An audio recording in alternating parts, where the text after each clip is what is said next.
আমি যে কফিটাও পর্যন্ত বাসায় খাই সেটাও কিন্তু উটের যে মিল্ক আছে স্পেশালি ওইটা আমি ইউজ করে খাই। এটা হ্যাঁ আমি দেখেছি যখন কিনেছি, দুটোই কেনা হয়েছে, পিঙ্ক একটা এই কালার একটা, মান্নাভার থেকে কেনা, 6 লাখের কাছাকাছি বিডি কারেন্সি। এটা বলা যাবে না কত দাম, এত বললে পরে ট্যাক্স কোম্পানি ঘোরাঘুরি করবে আমার পিছে। ওই জায়গাটা হচ্ছে যে বুর্জ খলিফাতে যে তোলা হচ্ছে, কারণ ওই দিন আমি ওই ড্রেসটা পরে ঘুরছিলাম, তখন আমাকে বললো একটা শ্যুট করে ফেলা বেটার। তো ভাবলাম আচ্ছা ঠিক আছে চলো একটা শ্যুট করে ফেলি, যেহেতু ড্রেসটা নতুন নিউ, কেউ এখনো পরেনি বাংলাদেশে। আর দুবাইতে যেহেতু আমি থাকি, আমার রেসিডেন্স, তো ওখানের আমি কালচারটা খুব বেশি মানে থাকতে থাকতে কি হয়, আমি তো ওখানে লাইক যেমন ইউকেতে 1 বছর ছিলাম ফেলোশিপের জন্য, দুবাইতেও টানা আমার 1-2 বছর থাকা হয়েছে করোনার পরপর।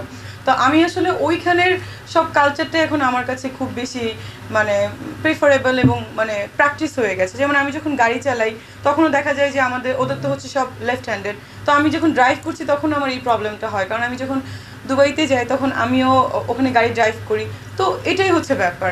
যেমন আরেকটা জিনিস বলি যে আমি যখন বাংলাদেশে আসি প্রতিবারই কিন্তু উটের মাংস আমাকে গিফট করা হয়, আমি নিয়ে আসি, এবারও এনেছি।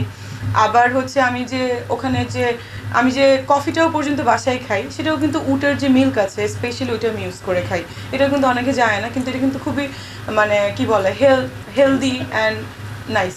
উটের মাংসগুলো তো যারা ওখানকার তারাই গিফট করে, কারণ তারা তো উটের মাংসই মানে ইউজ টু খাওয়া নিয়ে, ওনারাই আমাকে দিয়ে দেয়। আমি প্রতিবারই যখন আসি দুবাই থেকে আমি নিয়ে আসি, আমার কাজিনদের রিলেটিভসদের আমি ইনভাইট করি।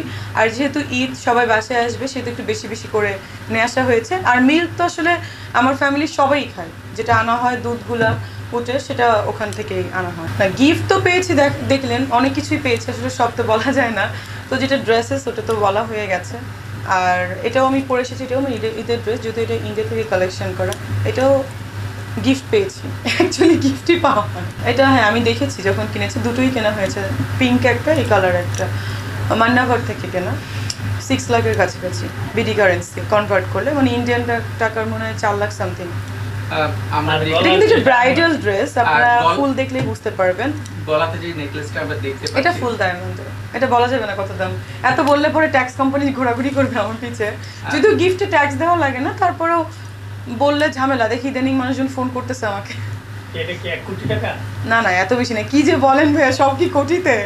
না না না, হতে পারে মিষ্টি জান্নাতের এখন যে অবস্থান হচ্ছে বা সামনের দিকে যে আমার অবস্থান আগে ওরকম ছিল, আমি সবসময় এক্সপেন্সিভ জিনিস ইউজ করতাম। এখনকার ব্যস্ততা হচ্ছে প্রচুর টিভি চ্যানেল ফোন করছে, প্রচুর ইন্টারভিউ বেড়েছে, এবং সাথে প্রচুর ওপেনিং এর কাজ প্লাস সিনেমার কাজও বেড়েছে।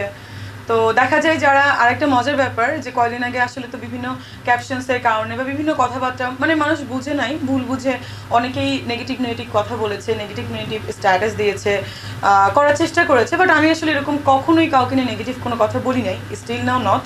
তো ওটা আসলে যারা আমার বিপক্ষ মানে আমার অপোজিশন আছেন তারাই করেছে। তো এখন দেখা যাচ্ছে তারাই আবার আমার সঙ্গে খুব, যখন বুঝতে পেরেছে যে আমি রাইট ছিলাম বা আমি কোনো খারাপ কিছু বলিনি, তারাই আমাকে আবার ডাকছে বা তাদের সাথে ভালো কাজ করার সুযোগ হচ্ছে, এটাই।